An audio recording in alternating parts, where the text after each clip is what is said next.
Parliament ఎన్నికల్లో ఓటమితో BRS కి దిష్టిపోయిందని మాజీ సీఎం కేసీఆర్ అన్నారు. కాంగ్రెస్ మోసం భరించలేక ప్రజలు మళ్లీ బీఆర్ఎస్ ప్రభుత్వాన్ని కోరుకుంటున్నారు. త్వరలోనే ప్రభుత్వంపై ప్రజలు తిరగబడతారు. కాంగ్రెస్ పాలనపై ప్రజలు విరక్తితో ఉన్నారు. బీఆర్ఎస్ శ్రేణులు ప్రజాదరణ కూడగట్టాలి. ఈసారి మనమే అధికారంలోకి రాబోతున్నాం అని ఆయన మహబూబాబాద్, మేడ్చల్, నల్గొండ నేతలతో వ్యాఖ్యానించారు. నేను 100% నాకున్న అనుభవంతో చెప్తా ఉన్నా. మనం ఏం పెద్ద గొడవలు బట్టి కొట్టేది లేదు, గడపలు బట్టి తవ్వేది లేదు. పార్టీని పెట్టుకొని ఉంటే చాలు, టార్చ్ లైట్ పెట్టుకొని ఉరికెత్తారు మళ్ళీ మన దగ్గరికి. ఎక్కడికి పోతేరా నాయన అని ఆటోమేటిక్గా జరుగుతుంది. ఇవాళ రేపు ప్రజలు మున్పటి లెక్క గొర్రెల లెక్క లేరు. వీళ్ళన్నీ తీసేస్తున్నారు. యాదవుల గొర్రెలు చేస్తున్నారు. వాళ్ళు డిపాజిట్ కట్టలు డబ్బులు వాపసిస్తున్నారు. చేప పిల్లలు బంద్ పెట్టిండ్రు. ఫీజు రియంబర్స్మెంట్ బంద్ పెట్టిండ్రు.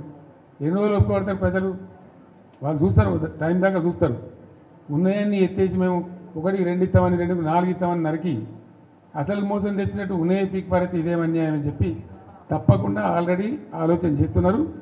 ప్రజల్లో తిరుగుబాటు ధోరణి వస్తుంది. డెఫినెట్గా మంచిగా బ్రహ్మాండంగా మళ్ళీ మనమే గవర్నమెంట్కి వస్తాం. ఇప్పుడు జరిగింది చాలు. ప్రజలకు ఏమైందంటే అక్కడక్కడ ఇప్పుడు వస్తున్న అనుభవాలు కఠినంగా ఉన్నాయి.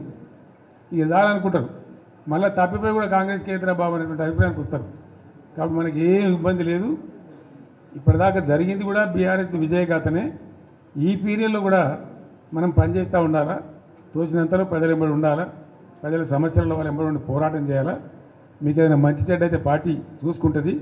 పార్టీ మీకు అండదండగా ఉంటుంది.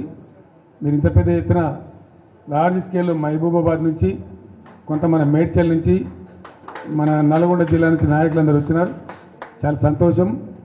ఇక ముందు ఏం చేస్తామంటే వారానికి 1-2 నియోజకవర్గాలు పిలుద్దామనుకుంటున్నాం. మీరు వట్టిగా మధ్యలో దీని రావడం కాకుండా ఇక్కడనే మంచిగా మనకు భోజనశాల కూడా ఉంది.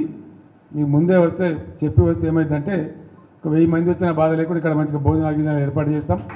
మనం కాసేపు మంచిగా మాట్లాడుకోవచ్చు. అది నియోజకవర్గాల డేట్లు మేము త్వరలో ప్రకటిస్తాం. ఆ ప్రకారం వచ్చినట్టయితే కాన్స్టిట్యున్సీ బై కాన్స్టిట్యున్సీ ఈజీ ఉంటుంది.